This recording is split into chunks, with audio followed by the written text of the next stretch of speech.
आज हम पंडित दीनदयाल उपाध्याय से जुड़े महत्वपूर्ण तथ्यों और उन प्रश्नों पर चर्चा करेंगे जो यूजीसी नेट पॉलिटिकल साइंस परीक्षा के लिए बेहद उपयोगी हैं।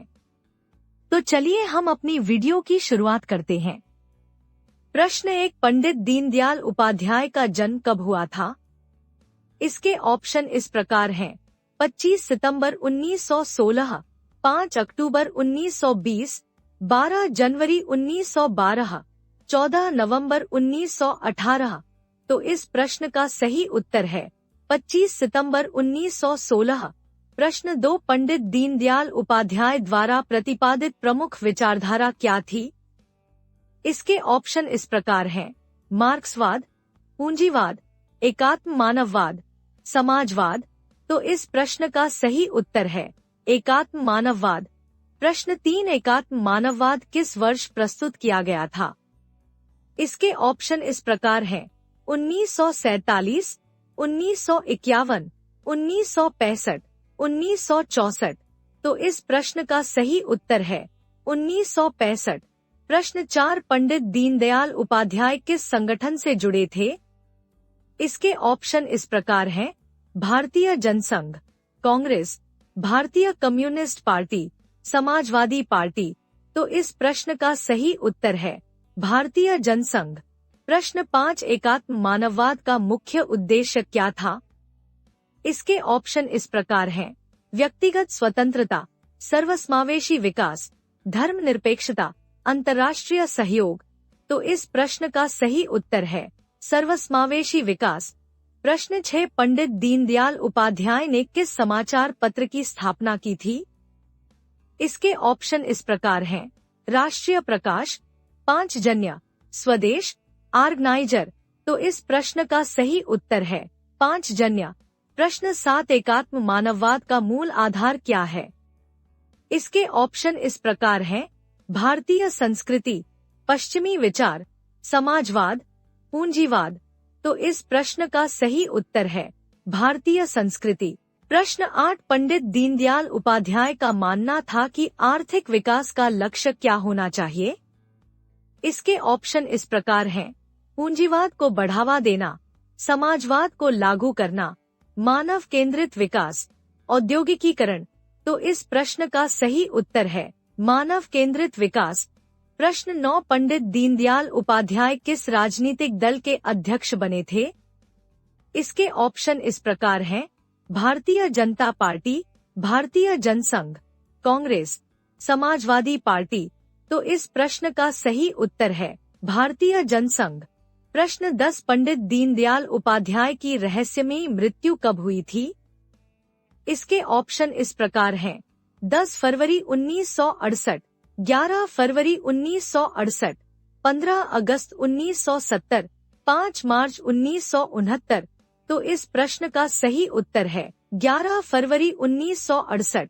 प्रश्न 11, एकात्म मानववाद की मूल अवधारणा किस पर केंद्रित थी? इसके ऑप्शन इस प्रकार हैं: समाजवाद, राष्ट्रवाद, आध्यात्मिकता, संपूर्ण मानव विकास। तो इस प्रश्न का सही उत्तर है संपूर्ण मानव विकास। प्रश्न 12, दीनदयाल उपाध्याय ने किन विषयों पर विशेष जोर दिया था?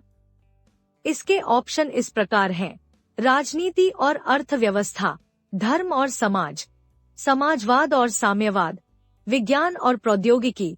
तो इस प्रश्न का सही उत्तर है राजनीति और अर्थव्यवस्था।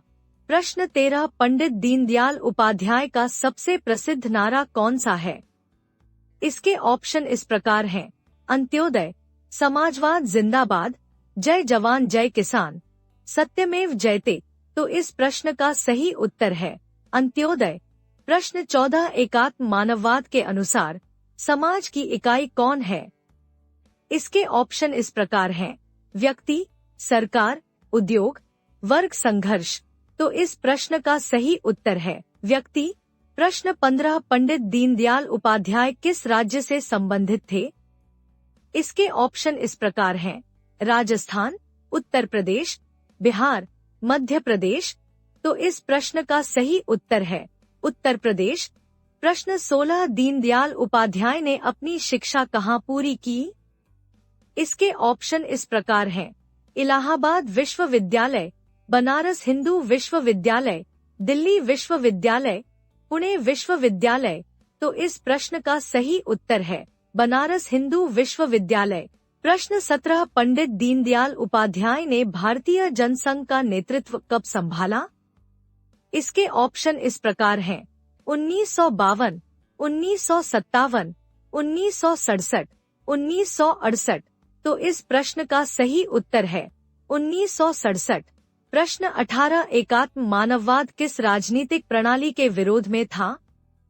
इसके ऑप्शन इस प्रकार हैं: पूंजीवाद और साम्यवाद, समाजवाद और राष्ट्रवाद, लोकतंत्र और अधिनायकवाद, गांधीवाद और मार्क्सवाद।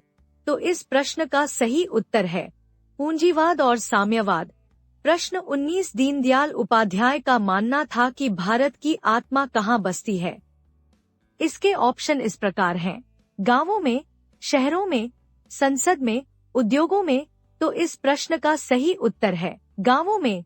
प्रश्न 20 एकात्म मानववाद के अनुसार समाज को किस प्रकार की अर्थव्यवस्था की आवश्यकता है?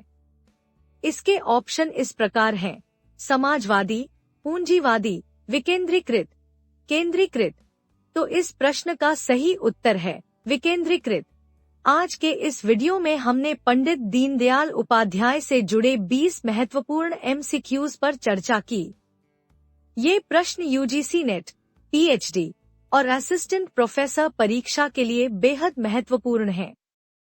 अगर आपको यह वीडियो पसंद आया हो तो लाइक, शेयर और कमेंट जरूर करें और हमारे चैनल पॉलिटिकल स्टडीज के टेलीग्राम ग्रुप से जरूर जुड़े ताकि आपको रोज ऐसे ही महत्वपूर्ण MCQs मिलते रहें।